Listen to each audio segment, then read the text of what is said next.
¿Es A la posible orden. aplicar ¿no?, el plan Bukele en otros países, como se pretende, por ejemplo, acá en el Perú? Sí, yo he visto cómo se han adaptado algunas formas, por ejemplo, en Honduras, allá lo han adaptado en los departamentos más grandes, en Guatemala se ha adaptado más o menos un sistema, Ecuador también quería adaptar un parte de lo nuestro, y he escuchado cómo en Chile algunos congresistas están tratando de sacar una ley específica parecida a una actuación, no con un régimen permanente, sino que algo similar. En Perú creo que se podría hacer. Esta crisis que estamos viviendo de inseguridad debería llevar a una reflexión sesuda y muy responsable sobre cuáles son las causas de lo que estamos viviendo, cuáles son las características del fenómeno que estamos enfrentando con la delincuencia y cómo qué tenemos que hacer para resolver el problema desde el origen. Y esto supone múltiples tareas en diferentes áreas, pero estamos discutiendo en el Congreso. Es una vergüenza. O sea, la única respuesta que tienen es pena de muerte. O hagamos lo que está haciendo Bukele. Y no tienen ni idea de lo que está haciendo Bukele en El Salvador. Entonces, mejor le vamos a preguntar a Misael Rivas, que es magíster en criminología y abogado penalista de El Salvador. Muy buenos días, Misael. Gracias por atendernos. Muchísimas gracias. Muy buenos días a toda la audiencia de Exitosa. Misael, cuéntenos, por favor, cuando se habla del plan Bukele, ¿de qué estamos hablando exactamente? ¿Qué es lo que ha hecho el presidente Bukele para enfrentar la delincuencia y cuán exitoso está haciendo eso hasta ahora? Bueno, tenemos que tomar en cuenta de que el plan de control territorial viene a ser un plan de rescate territorial con respecto a cómo se había entregado por parte del anterior presidente, el cual había perdido aproximadamente el 94% de la población o de la seguridad poblacional del país, es decir, el territorio estaba rendido a los mareros en un 94%. Cuando el plan Bukele empieza, se dan varios pormenores porque él no tiene el respaldo de la asamblea o congreso para que se pueda mantener con su plan, y es hasta el año 2021 que tiene todo el control de la asamblea con un más o menos 90% del control, y empieza a implementar lo que se llama la fase 2 del plan control territorial como él quería, que esto era bloquear con el régimen de excepción a partir del día 26 de marzo del año 2022 las garantías constitucionales. Eso está permitido en nuestra república a partir del artículo 29 de la Constitución y es renovable cada mes con menos restricciones constitucionales a partir del artículo número 29 parte final y 30. Este plan se ha llevado a cabo a través de lo que es supuestamente las mediciones del control que se tiene o que se debe de tener y el rescate que se ha tenido del territorio, el cual, a mi manera de ver, ha sido exitoso.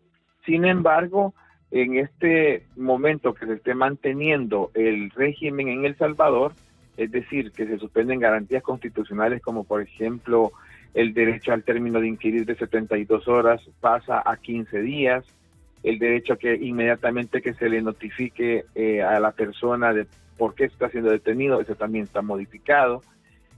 Y hay algunos pequeños abusos que hacen los aplicadores, como por ejemplo retrasar la salida de la persona que tiene la orden de libertad, que eso se ha dado bastante. A mí me ha tocado defender personas que he llegado a decir, ¿por qué no sale ahorita? No, es que el protocolo de seguridad lo pasamos a una cámara donde está libre, dice, pero libre bajo 4 paredes que no puede salir.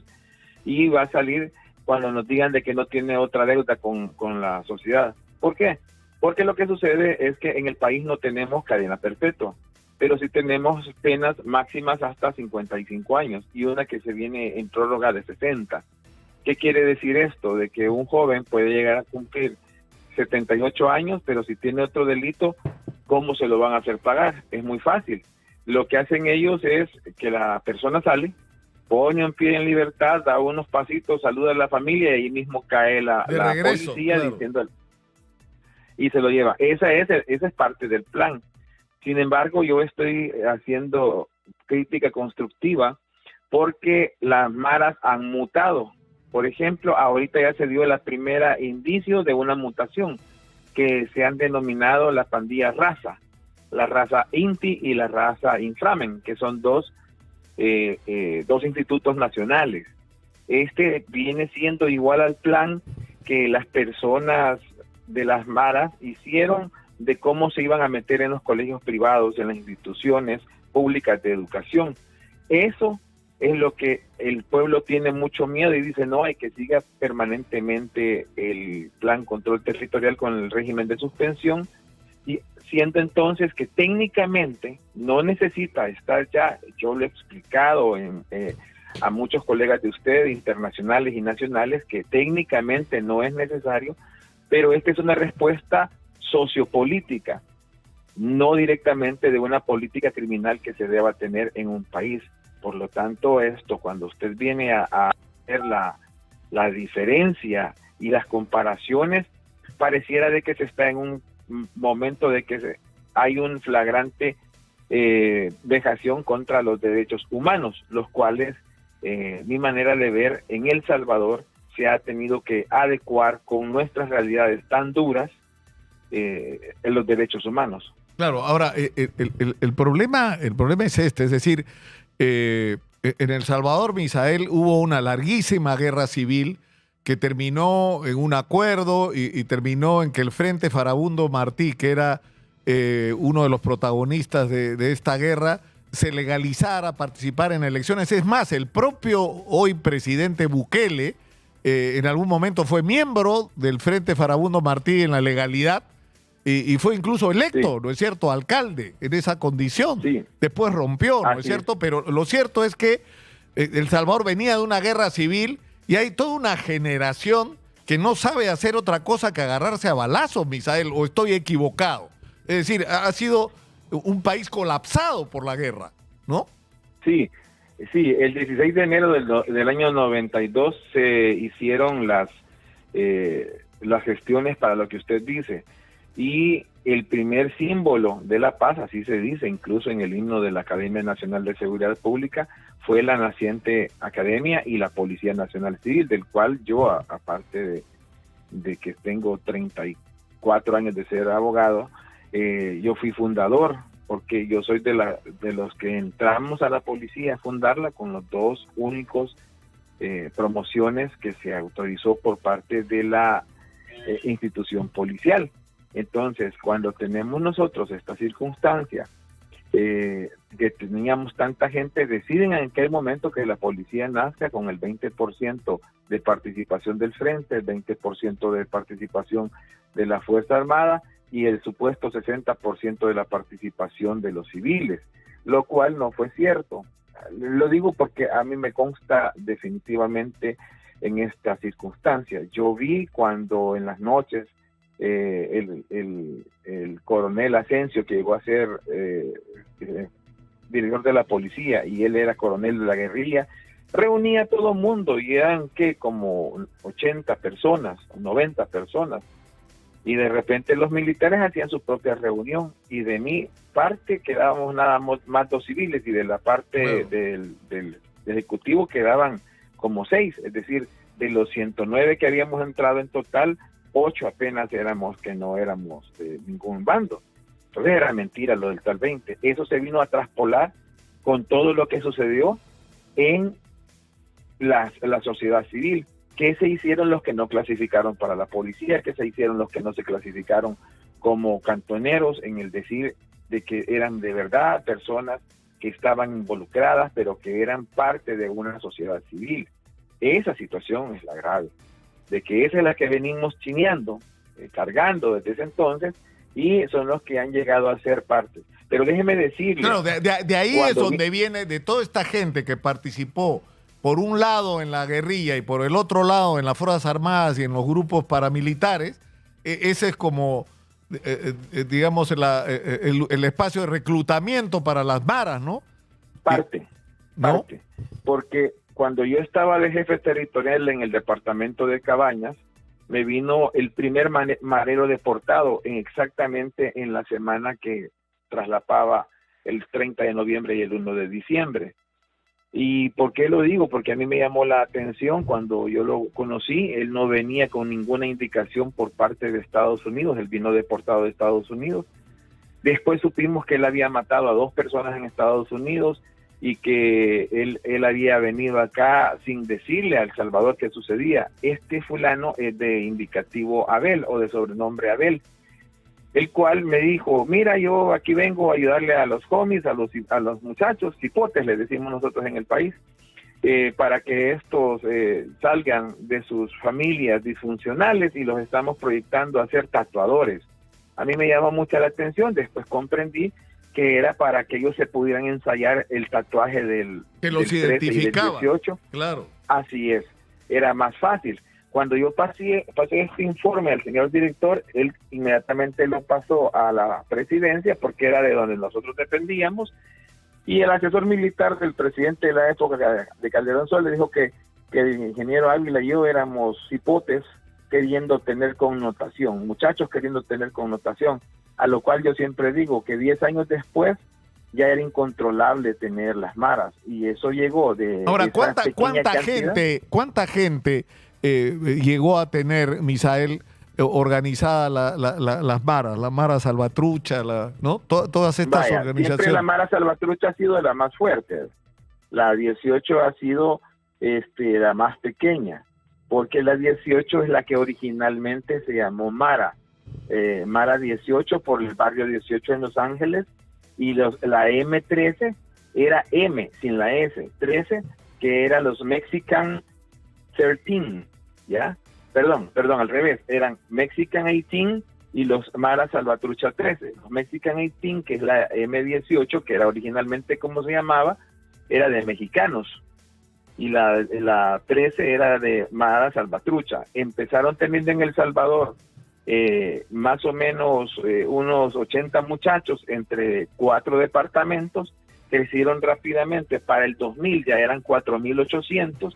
Es cuando imponen ellos que para ser miembro de las maras ya no era aguantar golpizos de 13 y 18 segundos, sino que era matar a una persona que se le indicara, y después era al azar, matar a este y lo mataban. Llegaron a tener, para la contabilidad de la Policía Nacional Civil, eran 77,000 para el año 2015. Para el año 2018, según la contabilidad de los mareros, eran 88,000, pero mis cálculos a partir de ahí llegaron a tener 107,000.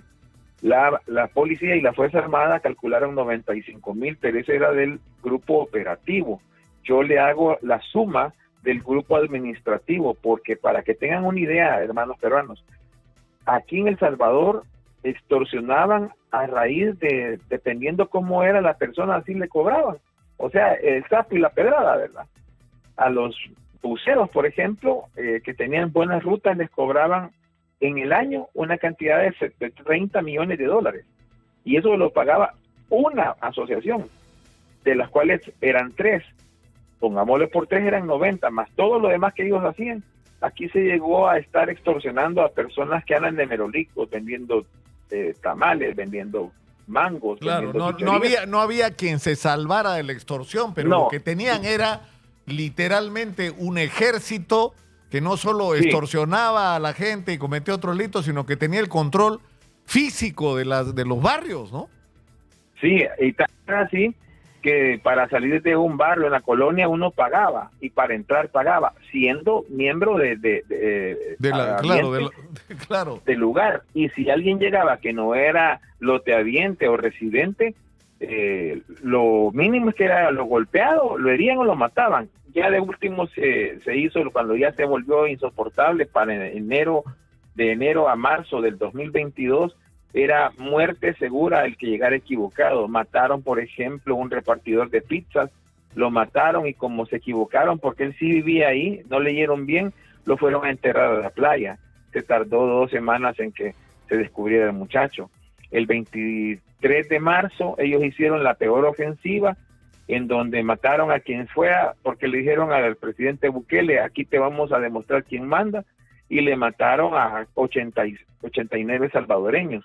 Ahí fue donde arrancó este plan que ahora se llama el Plan Régimen, suspensión de régimen de garantías. Y este es el que el señor presidente es el que está avalando que continúe. Ahora, acordémonos de que debe de parar en algún momento, pero ¿cuándo? Eso es hasta que políticamente ellos crean que ya no les conviene. Esa es mi perspectiva.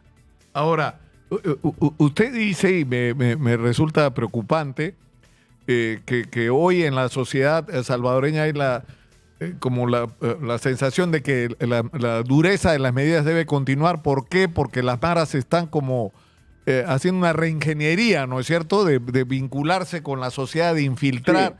¿Eso quiere decir que tienen líderes que siguen actuando, o fuera o dentro de la cárcel? De los que se tienen conocimiento, todavía hay un líder que se llama Ranfla Nacional, o la 15 Silla, no ha caído todavía, tengo entendido. Y si tienen ellos, tienen líderes de los niños que estaban naciendo. Para que tenga una idea, si usted hace cuentas que del marero que se hizo tal en diciembre del 94, tenía un hijo recién nacido, a esta altura tiene 30 años ese muchacho. Claro. Es decir, que es un hombre maduro. Ahora imagínese usted los que ya nacieron porque los papás eran mareros y porque se conocieron en la mara y digo a la mara que la mía es la mejor, y a partir del año 2000 ya están dentro de lo que es el sistema. Son muchachos o muchachas que no han logrado ver lo que es una sociedad común, o normal, sino que han visto su sociedad, la de maras, como la que domina y a la cual ellos entienden que debe de darse el respeto, etcétera. Ahí es donde está lo malo. ¿Por qué? Porque para mí, según mi cálculo, tenemos 3 generaciones que no podemos rescatar, claro, psicológicamente, sino que tenemos que hacer una ingeniería para ellos, empujarlos a que admitan que El Salvador tiene una sociedad a la cual deben de acoplarse. Entonces, claro, el tema ahí es que ¿qué es la normalidad? Es decir, se supone que estas son las que se han tomado, son medidas de excepción que en algún momento deben terminar para que la vida vuelva a la normalidad. El problema es que la normalidad de la vida para mucha gente es ser parte de una pandilla y criarse y vivir en medio de una pandilla que controla el barrio. Es decir, eso es la normalidad para mucha de esta gente, ¿no? Es correcto. Por eso decía yo que técnicamente, si usted lo ve desde el punto de vista operativo de la Policía Nacional Civil y de la Fuerza Armada, ya ellos pueden actuar sin el régimen. Sin embargo, lo que es la cuota de seguridad que se le da a la persona es el hecho de decir, estamos en el régimen, no hay ningún problema.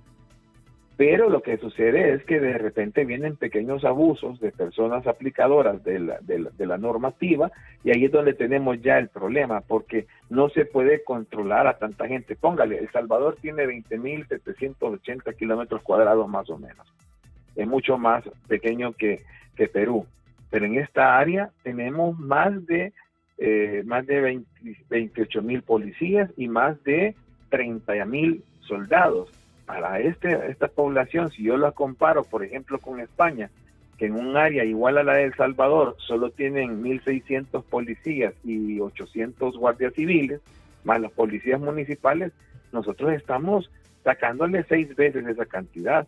Pero aún así la gente necesita ver que estamos en el régimen. E incluso yo he sido muy criticado porque a mí me gusta sostener mis declaraciones técnicamente, y cuando las explico, hasta que ya hace poco empecé a explicar, me dicen, sí, tiene razón. Pero lo que sucede es que, como les digo, El Salvador no está en un universo único, sino que somos parte de un mundo en el cual tenemos que haber respeto a derechos humanos, legislaciones, etcétera. Claro, pero ahí se plantea el reto de cómo haces para que la vuelta a la normalidad, entre comillas, sea a un país distinto, donde hay oportunidades de empleo, donde haya calidad de educación, calidad de servicios, vida digna, sobre todo para los jóvenes. Es un reto muy grande. Ahora, una última pregunta, Misael. ¿Es posible aplicar ¿no? el plan Bukele en otros países, como se pretende, por ejemplo, acá en el Perú? Sí, yo he visto cómo se han adaptado algunas formas, por ejemplo, en Honduras, allá lo han adaptado en los departamentos más grandes, en Guatemala se ha adaptado más o menos un sistema, Ecuador también quería adaptar un parte de lo nuestro, y he escuchado cómo en Chile algunos congresistas están tratando de sacar una ley específica parecida a una actuación, no con un régimen permanente, sino que algo similar. En Perú creo que se podía hacer. Cuando yo fui oficial, conocí a unos colegas oficiales del Perú y más o menos entendí cómo eran ustedes, que allá es otra cosa diferente. Ustedes tienen una cultura de rescate y una cultura permanente de mantener sus raíces, la cual no la tiene El Salvador. Entonces, esa ayuda de las raíces de cada país le va a ayudar a hacer la adaptación en cada uno de lo que se necesita. La única es saber en qué momento se detecte que hay mutación de la delincuencia, porque desgraciadamente la delincuencia va a tener una mutación más rápida que la adaptación de la policía o de la Fuerza Armada. Y ahí es donde viene el problema. Si no se sabe identificar, entonces se va a amparar uno en seguir diciendo, no, vamos a seguir en esta línea, y posiblemente esa línea no sea la más adecuada y ponga a ese país en una cara negativa frente al mundo. Misael, le agradezco muchísimo habernos atendido esta mañana. Ha sido usted muy gentil. Muchas gracias. Muy buenos días.